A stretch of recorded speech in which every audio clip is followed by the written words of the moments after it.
Salam adırlı vatandaşlar, salam mehriban iyleşler. Salam Tuğçe, hem gelin iyler, Sehra var, Aycahan var, Cemal var, hem hoş geldiniz. Bizim işimizde. Biz kıynansak da berbet habarallık, yani bizim bir zinanımız, öz toparımızda bir zinanımız, Gülloğan'ın yan yoldaşı aradan çıktı, düğünün unuttu. Şonu biz çungur öz kıynancımızı biliriz.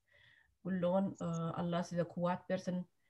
Bir ayrılığım erbet zat, ölümüm bir acı zat, bile öz hosarlan yanına bolu bilmesen, görüşü bilmesen, öz sonku yoluna uğradı bilmesen, bunun ağır bir ceza yok mu kadiyen mene?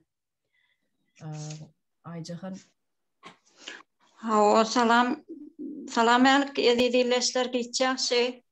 Hemen hoş gördük. Çok inançlı haber hemen bizim yüreklerimizi paraladı. Sebebi biz yurttaşına göremezsen hiç yıl cenazalara, toy merekelere koşuş bilmenten katı inançlı haber oldu da. Allah kuvvet versin. Mevla Gül Hanım şu yollaşığını şeytip ayrılıptır da Allah kuvvet versin, çağaçıklarına ömür versin, iman baylığını versin diyesimler. Hem şu yurt başımıza yollarımızın açılmağını sinyalak dünyadaydı öz vatanımıza gidip gelip bilmezliğimize katı kıynanıyız. Şu yollarımızın hem açılmağını isteyiz. Allah kuvvet versin, iman baylığını versin. Aydanın elsin Cemal.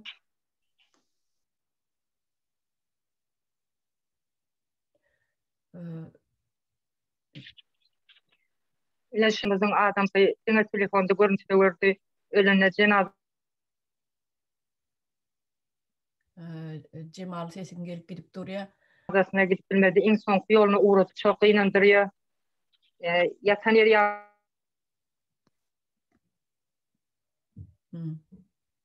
yaksı olsun. İmanı versin. İman baylığını versin. Allah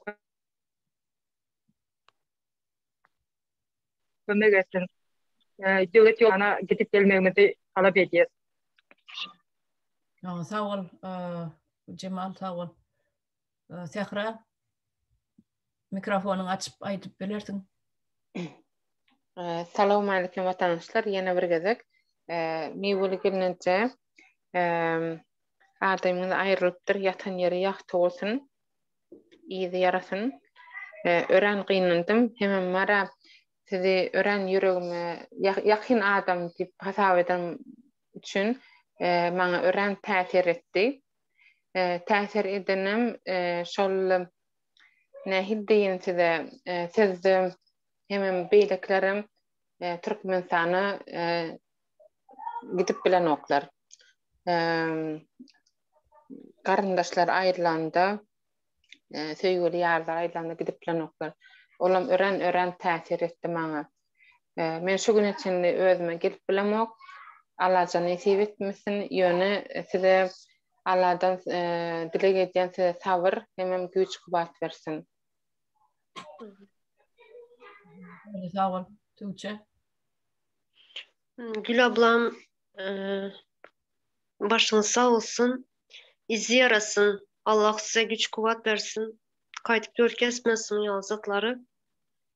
İzinde kalanlardan hem razı olsun. Ceyleri cennette olsun. Sağ ol Tanrı kadın. Inni biz şu gün vatandaşlarımız köp soru veripdirler de komentaryalarda. Şu dünkü Tuğçe bilen eden gepleşimizin aşağına köp vatandaşlarımız yazıptır, özlerinin gıdıklanır sorularını veripdirler, özlerinin maslahatlarını, özlerinin yürek yankı isleglerini beyan edipdirler şu yerde. Şonu bitadır. Tuğçe'den haş edelim, Tuğçe okap versen bir de bana devam sorulara cevap verelim.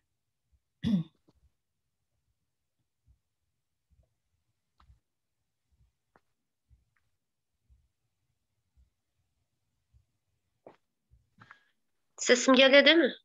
Geliyor. Derviş vatandaşımız yazan yorumu. Bu sünüz sizin fondunuza goldav berer. Büdjet, eğer hasabat vermene razı bolsanız size goldav berer. Sizin kömeğinizi, mehrinizi yatılan çağa ulalıp size kömeği eder. Guramalar ve şahslar size el kömeğini berer. Edelin, bu zatları salgıt töleyen deyip devletin ağzına seredip bir par yatıp bolmaz.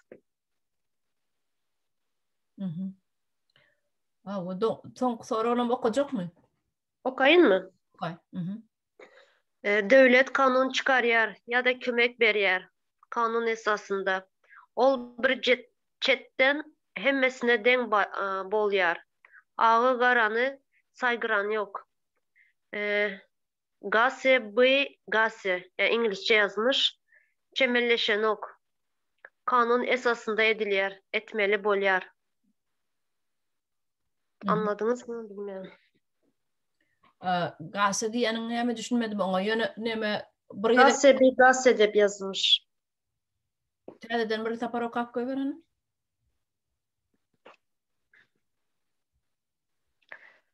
Devlet kanun çıkarıyar ya da kömek beriyar.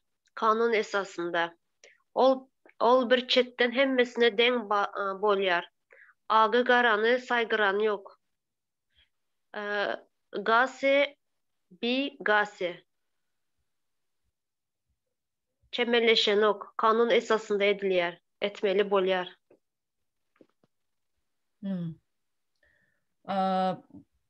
Ben kendi düşünmedim ona. Neden düşünem yok. Gase demek ne mi demek o İngilizce yazıktır mı? O kanun çıkarılanına kanun var, elbette var kanun. Yönüşü kanun yören nokta. O kanunu İslam tarafına rezinyal edip çekkiyalar. Özünün gerek yerine kanun ulanyalar. Yok gerek del yerine de baskılayalar. Ne yönükü pagon götürüyen yankı organ işgaren alıp göremizde şu kanunu bütün baskılayan şolun özleri. Hiçbir adama da konstitusiya boyunca yankı cinayet kodeksi boyunca basanoklar şoları yıl ketelenok, adatlıktan mahrum edilenok. Şolar bir güne giden adamlarken.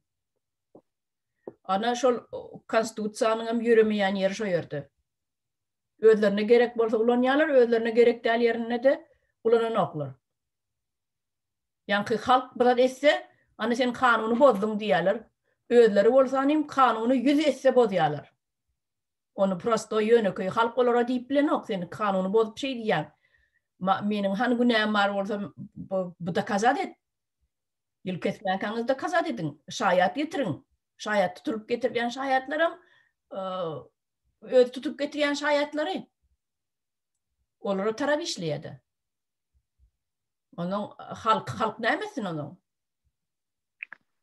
Olga Çarina şurada bellep geçene bu derviş vatandaşımız devletin eline karaman özünüz fond açın dep. Şu hakkında. Yani Türklerde özel diyorlar, özel olsun demek istedi karşıtsa bu. O Türkmenistan'a bir barılsa, bir tane Türkmenistan kurulsa etmeli işler katıken o yönü bir fondum del. Onu edecek adamlar katıken, huvvetli adamlarım katıken, etsem koysamlı adamlarım katıken, bunların özleri nehadirden özüne plan düzüp, özüne etsem koysamlarını bir kağıdın yüzüne yazıp tayinler vermeli özlerini. Her kim özlerini geliştirip tayinler vermeli. Etsem koysamlarını, planlarını düzüp, kimler bir sentr açacaktır, kimler bir şahsi çağlar bağını açacaktır, kimler bir şahsi yürüyte adaryonun emeler bilim veren sentrlerini açacaktır, kimler yine bir dermanhane açacaktır. Bu zatlar adamların öz eline kadar, öz isteklerine bağlı da. Çağalar için krujoklar mesela. O. Yaman onlat bolar şu çağalar için krujoklar. Gerek zat. Hakikaten hem gerek dat şol socialization diperdat bada ada çağaların näçe köpçülüge köp goşulup şolar bilen ara gatnaşyp geçti. Şolar bilen gatnaşykda bolsa çağalar bir-biri. Şonça da çağan gözetimem ösýä, beynisem ösýä, terbiyesem gowlaşýa. Çünki çağany sajiga bermän, ýa-ni çağalar bagna bermän öýüne saklayan başgalalarım barda. Mektebe gidýänçe çağalar sajiga giden ok. Ana olar ýaly çağalar bir hileki köpçülüge baran togusup durýar, gorkup bir tutulan toguşan ýaly gorkup durýarlar. Adam garasyny ömür görmedik ýaly. Ine şular ýaly edip saklamak bolan ok çağany. Hökman suratda köpçülüge bermeli. Ana şoňa socialization diýerler ingliz diline. Sen böyle hazır az sadıkların gummatladan hazır köp adam vermiyor çağalarını. Bayların çağaları mesela işleyen hükümetde işleyen enataların çağaları barmasa ansıdan sat böyle prosto halkın çağası baranya kalsaydı. Ana şolar barmasa nädip eğitim verecek şolara, nädip terbiye verecek. Olar Olýar da, hawa. Olýar ýekece muntuşma Türkmenistan'a çağalar sadyga gitjekkä diýip alýar da. Şo näme sebäpden gitjekkä diýär? Şo terbiýeçiler, beýleki nyankalar, hemmesi şo çağalar urýarlar. Bir komnatyň içinde oturmaly, ertiden akşama çelli çağalar oyun oynamaly däl, olar her zatdan mahrum da olur. Taksto gitjekkä diye ağlaya odama. Çağlar. Men mara şol Terbiyeciler telefon oynaýar şonuň üçin. Hawa. şol sajyklara men gözüm bilen seretseňiz bara çağalan türmesi. Hawa bu.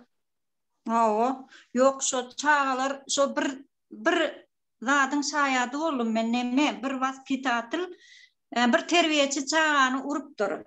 O çağda öýüne gelip aýtyp berýär-de o plany meni urdu diýip bolam. Şo sutlaşmak derejesine çellim gelip prokuratura çel gelip ýetdiler şo enatalar da. Geldiler bolenim şo ayal şo terbiýeçi hiç açan şo ýerde işlemeli däl etdiler. Soň ýene işe gelipdir şo. Pul var da ortada pul oýnapdyr. Ne konstitusiýa bozulýan ýeri. Ne bozulýan ýeri. Gerek bolsa özlerine süýşürýärler, süýnürýärler. O konstitusiýany rezinýal edip gerekdäl ýerine dänim halkyň garşysyna lonýarlar. Şo hakyky şo zadyň şaýady boldum şo hakyky bolan neme şo ýagdaý şo. Ha o şol terbiýeçilerim pul berip giren, ondan olar islan edip bilýärler. Şo ýerde jogapkarçylyk diýen zat ýitrim bolýar. Pul berip giren adam hiç gatan jogapkarçylyk çekmeýär. Näme üçin? Täze pul berip girdi, arkasynda durýan adam bar. Şonuň çağalan daş başlygy çalışýansa, şo ýerde oturur. Näme işetse başlygy, täze pul alan adam onun arkasyny yapar. Hökman şoň kemçiliginem yapar. Zat diýdirmez daşdan gelýän nemelere, howplara. Çağalan o taýda olýa imitem pes, o imitini satyp bir aýal maşgala bardy, bir sadykda kuchnia jogap berýän, naharlaryna jogap berýän aýal şef powar. Şo aýal çağalan iýjek imitini öýüne daşap satyp Ken 2-3 ýyl şeýtip getdir da onam şonu ýyzarlap ona işinden gön boşatdylar ony. Onu ýöne boşatdylar. Şu derejede milletimiz şu derejede bolupdyr da men. Yani bu çağaların rızkını nähili ýep bilediler. Men hayran kalamam bu çağaların birinin çağasynyň rızkını birinin çağasy da özüniň çağasyna nasıl berip biler? Nähili berip biler? Käbir terbiýeçiler nyankalar şolar wara bir buhanka çörek alyp gaýtsa da alyp gaýdýar diýär şonu wara sadykden. Çağalan iýjek haka ol. Şo vicdan, ana şu vicdan diýilýän zat pul satylsa şeýle bolýar. Gaty terbiýesizlik. Bir mink sözüňizi beleýin. Aha. şu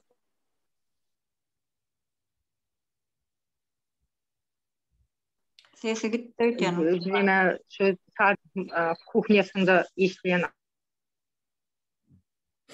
Cemal sesin git ya go gelenok internetin go dal olmalı sen. ayal Cemal. produktu öýün.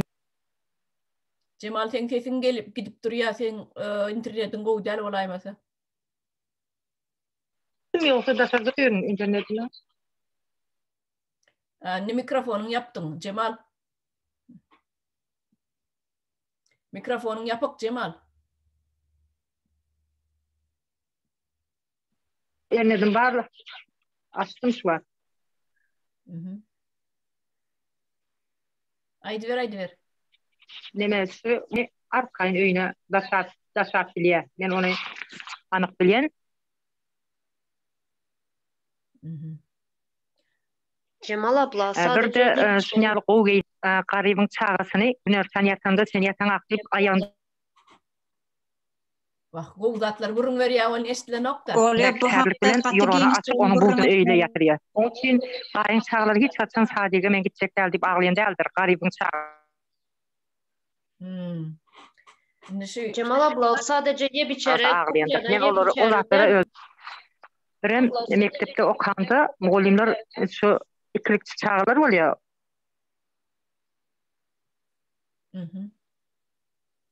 Dışarıda bolan Okuny yetişip bilmeýär, garyp masal üçin o ýerden tutup tutýan, okşaýan, şonu Cemal Moğollar var. Cemal bir Türkmenistan'da. Cemal sen beni isteýärmi? Cemal sen beni isteýärmi? Sen isteýän bolsaň sen telefon gapşa gelenok näme üçin sebäbi internetin gowdal sen internet şu routeryň bar ýerine ýöresene ýydyrak. Bilemek routeryňyz nerede durýar? Internetin Wi-Fi'ň routery. Şu tarafa yöre şu tayda oturmasan nemeden ok. Çeken ok. Yok. Yok sesin eşitlen ok Cemal. Ben devam edeyim mi? İde. Wi-Fi yok. Ben de öyle diyorum. Balkona Bu sacıkta işleyenler sadece yep içeri kuhnyadan uğurlamakla kalmıyor. Bu mesela enetalar tuvaletini bulmaga savun, jidki savun, yani tuvaletin zatları, banyanın zatlarını getiren şulardan hem de uğurlananlar var. Onları hem duydum. Yani onun hem şahidi oldum. Yani özümde hem çağılarım sadece berenim için. Nemede şu yerde bir zat bada hem zat korrupsiyadan başlıyor. Düýbi. Şu fundamenti şu düýbi şu taýda korrupsiyadan başlıyor. Näme üçin? Sebäbi sen bir sajiga bir 2000, 3000, 4000, 5000 dolar berip işe girsen. Sen şol bilemok men dolar narhyny. Ýöne sen şol pul berip işe girsen, şu ýerdäki adamlarda aç gözük döredýär. Näme üçin? Birinciden şol beren pulny ýydyna almaly. Ikinciden alan aylygyny öz ýeşegine ýanky tualetini bu magalara, kagydlara berip otursa, ol aylygyny hem zat galjak. Şoň üçin hem bir zat etmeli ýonmaly. Bir zat etmeli, hiç olmany bir zat ogurlak gaýtmaly şu taýdan. Bu baran edarasyny çökörmek bilen ne çökörmek. Onu ogurlaýar, görkezmän ogurlaýar. Eger şol bir garajda da işe giren bolsa bir erkek adam aýdaly, slesir zatlar bolup bir injinieriýa ýene bir zat bolup işe giren bolsa şu taýdan demir ogurlak gaýdýar, oyunu ogurlak gaýdýar. Şu taýda kerpiç zawoda işe girse-de şu taýdan kerpiç ogurlak gaýdýar günne 1-2 sany. Şu näme etmeli bir zat etmeli ýonmaly. Ne şol korrupsiýanyň getirýän ziýanlar jemgyýete.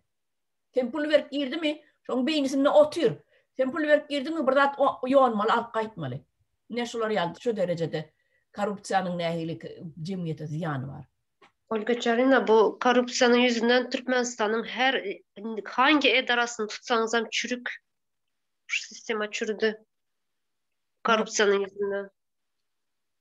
Radomdan başlan, sadiye var, mektebi var, banisası, hem meri okuy, hem meri sistem çürüdü. O şu radomlarda daha näme diýär, şu medsestralar, sanitarkalar mı, hemmeti ýdydına oçury durýar diýär, bir çağa dogulsa diýär, şonuň gelen hosarlar da şarda duran hosarlaryna guşlajak boluşyp diýär, oçury durýarlar, her kim baryp näme dip pul alýarmyş da. Awa. Evet, şolar ýaly ýa-da şolar şu derecede bir adamy şeýle bir sagmak, ýonmak diýen adamlar bolarmy? Hey, Pul bermeseniz hem yazıban vermezler, karamazlar hem çağınıza. şeylemişsin. Enesine hem çalasına hem karandılar. Şeylemişsin şol, dogrumışsın. Başka aýtjak goýjakladyňyz barmy şu barada? Ben okayım mı izinli yine? Ýa okaýar bolsa.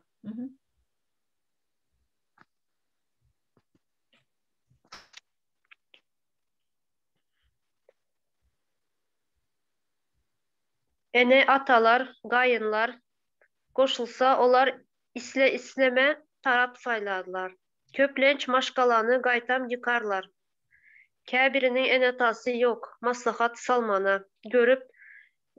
Görüp coraları bilen maslahatlaşyar.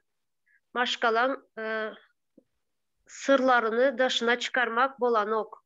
Yöne eğer maşkalan bir tevliğine hop abanyan bolsa maslahat salmalı. Onsoňam profilaktiki, öňüne alış ve habar beriş işlerini geçirip bolar.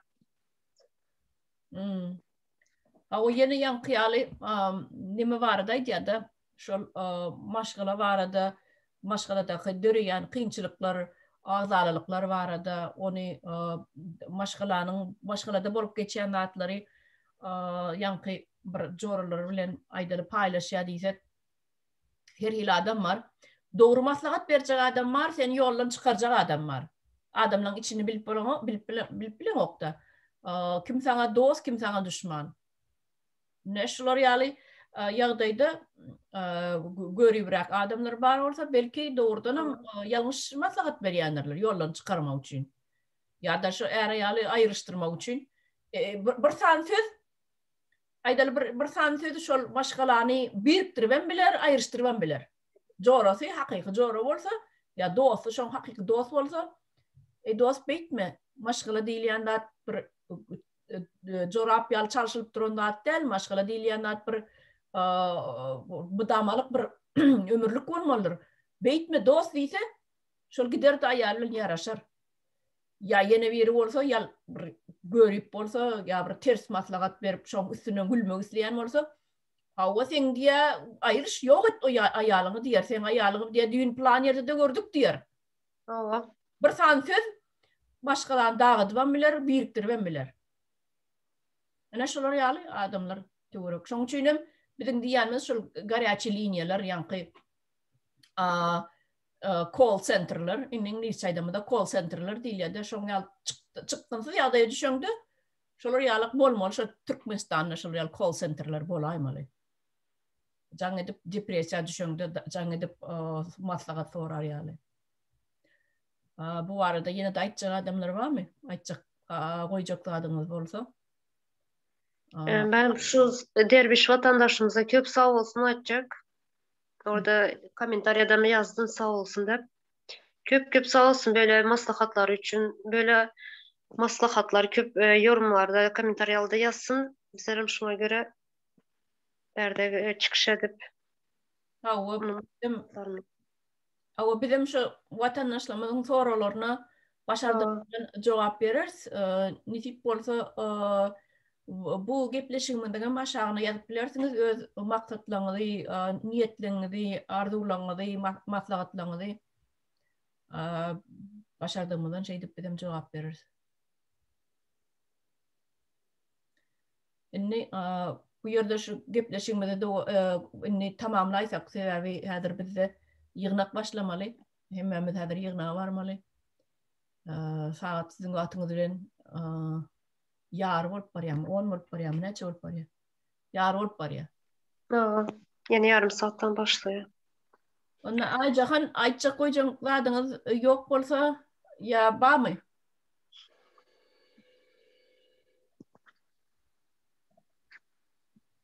Yok kaçtı. Mikrofon ýokdur onda aýtjaklatlary.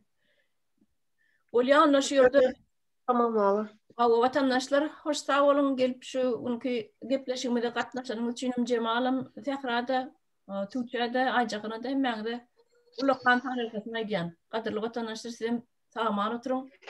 Ýene de görüşýäris. Olga Çarina sizem sağ olun. Sağ olun. Sağ olun.